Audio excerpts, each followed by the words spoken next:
লোকটা সারা জীবন পৃথিবীর সবথেকে শক্তিশালী মানুষ হওয়ার স্বপ্ন দেখে এসেছে। একটা পর্যায়ে গিয়ে সে সব সীমা পার করে ফেলে। সে তার শরীরে এমন কিছু ইনজেকশন পুশ করে যার কারণে তার শক্তি অনেক গুণ বেড়ে যাবে। হসপিটালের বেডের সাথে তাকে বেঁধে ইনজেকশন গুলো দেওয়া হয়, তার অনেক কষ্ট হচ্ছিল। তারপর সে জানতো ভালো কিছু পেতে গেলে এটুক তো কষ্ট তাকে করতেই হবে।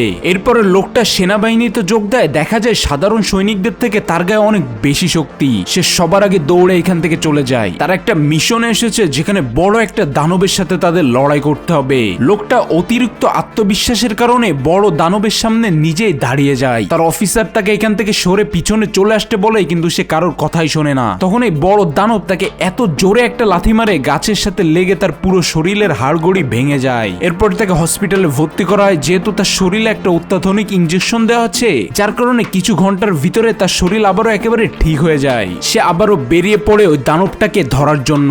যে লোকটা দানব হয়ে যেত তাকে সাধারণ মানুষ অবস্থায় তারা ধরে ফেলে। লোকটা গিয়ে এখানে ডাক্তারকে জোর করতে থাকে এই দানবের রক্তটা যাতে তার শরীরের ভিতরে দিয়ে দেয়। ডক্টর বাধ্য হয়ে দানবের রক্ত এই মানুষটার শরীরে দেয়, যার কারণে এই লোকটাও কিছুক্ষণের ভিতরে একটা দানবে পরিণত হয়ে যায়। সে শহরে এসে ভাঙচুর করতে থাকে, যার কারণে ব্রুস নামক ওই লোকটা চলে আসে, যে ডাইরেক্ট হেলিকপ্টার থেকে লাফ দিয়ে দেয়। এত উপর থেকে পড়ার কারণে সে একেবারে রাস্তা ফুটো করে মাটির গভীরে চলে যায়। সবাই মনে করতে থাকে এখানে হয়তো সে মারা গেছে, কিন্তু দেখা যায় তার পুরো শরীরটা একটা দানবে পরিণত হয়ে যায়। সে মাটির ভিতর থেকে বেরিয়ে আসে এবং খারাপ দানবকে চ্যালেঞ্জ করে। তাদের দুইজনের ভিতরে একটা দুর্ধর্ষ লড়াই হয়। এই লড়াইতে তারা দুইজনে একটা হেলিকপ্টার পর্যন্ত নিচে ফেলে দেয়। হেলিকপ্টারের ভিতরে লোকটার গার্লফ্রেন্ড ছিল।